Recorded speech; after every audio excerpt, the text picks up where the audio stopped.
ભારતની આ પાવન ધરામાં અનેક પવિત્ર તીર્થસ્થાનો મંદિરો આવેલા છે. પર્વતો, જંગલ, ઝાડી અને વનવગડામાં કે દરિયાના બેટમાં દેવ દેવીઓના બેસણા હોય છે. માનવી જીવન સુખ દુઃખથી ભરેલું છે. જીવનમાં કોઈ દુઃખ કે આપત્તિ આવી પડે ત્યારે માનવ દેવ દેવીઓના શરણે જાય છે અને શ્રદ્ધા ભાવથી પોતાના દુઃખ દર્દ દૂર થાય એવી પ્રાર્થના કરે છે. એવો જ પવિત્ર તીર્થસ્થળ નગર તેરવાડાની ચેહર માતાજીને આજે આપણે વંદન કરીએ.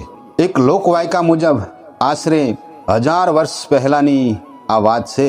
ચેહર માતાજીના પ્રાગટ્ય પાછળ એક રાજપૂત દરબારની જગતજનની પરની અસીમ શ્રદ્ધા અને સમર્પણની કથા જોડાયેલી છે. રાજપૂત દરબારની અનન્ય ભક્તિ અને આરાધનાથી પ્રસન્ન થઈને મા ચામુંડાએ હાલાડી ગામે કે જ્યાં એક દેશી રજવાડું હતું ત્યાં રાજપૂત દરબારના કુળમાં દીકરી થઈને અવતર્યા હતા. રાજપૂત દરબાર શેખાવતસિંહના લગ્નને અનેક વર્ષો વીતી ગયા પણ તેમના ઘેર શેર માટીની ખોટ હતી.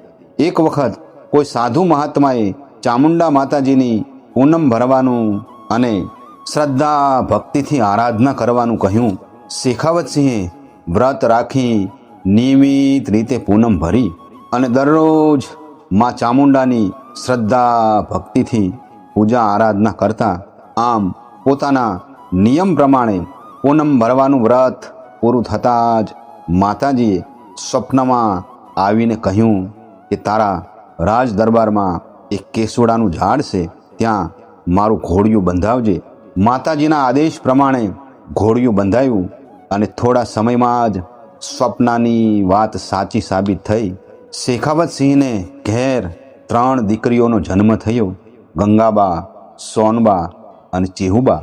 ચેહર માતાજીનું મૂળ નામ તો ચેહુબા, જેમનું હુલામણાનું નામ કેસરબા પણ રાખવામાં આવ્યું હતું.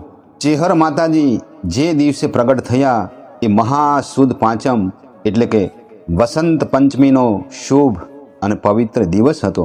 તેથી આ દિવસને માતાજીના પ્રાગટ્ય દિવસ તરીકે ઉજવવામાં આવે છે. ચેહર માતાજી તો સાક્ષાત માતાજીના અવતાર હતા. ચેહુબાના યુવાન વયે તેરવાડા ગામે વાઘેલા પરિવારમાં વિવાહ થયા. ન જાણ્યું જાનકીનાથે સવારે શું થવાનું છે. વિવાહ થતાં જ તેમના પતિનું અવસાન થયું. તેરવાડા ગામથી થોડે દૂર જંગલ વિસ્તારમાં મહાન સંત અવધૂત યોગી ઓઘડનાથનો આશ્રમ હતો. ચેહુબા દરરોજ આશ્રમમાં સંત ઓઘડનાથની સેવા પૂજા કરવા જતા. ગુરુ ઓઘડનાથે રિદ્ધિ સિદ્ધિ અને વિદ્યાના આશીર્વાદ આપ્યા. ચેહુબા જ્યારે શિવની આરાધના કરતા ત્યારે તો પ્રકૃતિ પણ શાંત થઈને સાંભળતી. ચેહુબા દરરોજ આશ્રમમાં સાધુ સંતોની સેવા કરવા જતા. એ વાત એમના સાસરિયાવાળાને પસંદ ના આવતા. ચેહુબાને કહ્યું કે આજ પછી તમારે સાધુ મહાત્માની સેવા કરવા જવાનું નથી. પરંતુ ચેહુબા તો પોતાના નિત્યક્રમ મુજબ દરરોજ સાધુ મહાત્માના આશ્રમે સેવા પૂજા કરવા જતા. ગામમાં કોઈ વિઘ્ન સંતોષીએ કાન ભંભેરણી કરતા તેમના સાસરિયાઓએ વિચાર કર્યો કે આ બાઈ આપણું કહ્યું કરતા નથી, એટલે એક દિવસ ચૂપચાપ ચેહુબાને તેરવાડા ગામની વાવમાં ફેંકી દીધા. જેવા ચેહુબાને વાવમાં ફેંકવામાં આવ્યા એટલે વાવમાંથી ગેબી અવાજ આવ્યો કે તમે મને ઓળખી ના શક્યા. હું ચામુંડાનું સ્વરૂપ ચેહુબા પણ આજથી ચેહર માતાજી તરીકે જગતમાં ઓળખાઈશ અને જતાં જતાં મારી એક વાત સાંભળતા જાઓ કે તમારા આ તેરવાડા નગરને ઉજ્જળ બનાવવું તો એમ માનજો કે ચેહર માતાજી બોલ્યા હતા. ત્યારબાદ ચેહર માતાજી રથડા જોડીને મરતોલીની મીઠી વરખડીએ ઉતર્યા. આમ ચેહર માતાજીનું મરતોલીમાં પ્રાગટ્ય થયું.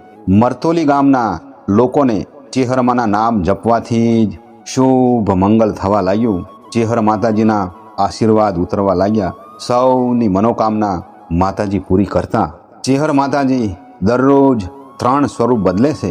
ચેહર માતાજી તેમના ભક્તોની બધી મનોકામના પૂર્ણ કરે છે. ચેહર માતાજી હંમેશા સત્યનો સાથ આપે છે અને જૂઠાને દંડ આપે છે. ચેહર માતાજી એ ચામુંડા માતાજીનું જ બીજું સ્વરૂપ છે. સાચા દિલથી માતાજીને હાંક મારો તો માતા ચેહર મદદે આવે છે અને ભક્તોની રક્ષા કરે છે. ચેહર માતાજીનો અવતાર કેસુડાના ઝાડ નીચે થયેલ, તેથી તેઓ કેસર ભવાની માતાજીના નામે પણ પ્રખ્યાત છે. સમગ્ર ગુજરાતમાં ચેહર માતાજીના નાના મોટા અનેક મંદિરો આવેલા છે, જ્યાં ધામધૂમ શ્રદ્ધા ભક્તિથી માતાજીનો પ્રાગટ્ય દિવસ ઉજવવામાં આવે છે. હે મા ચેહર, અમારી રક્ષા કરો, રક્ષા કરો.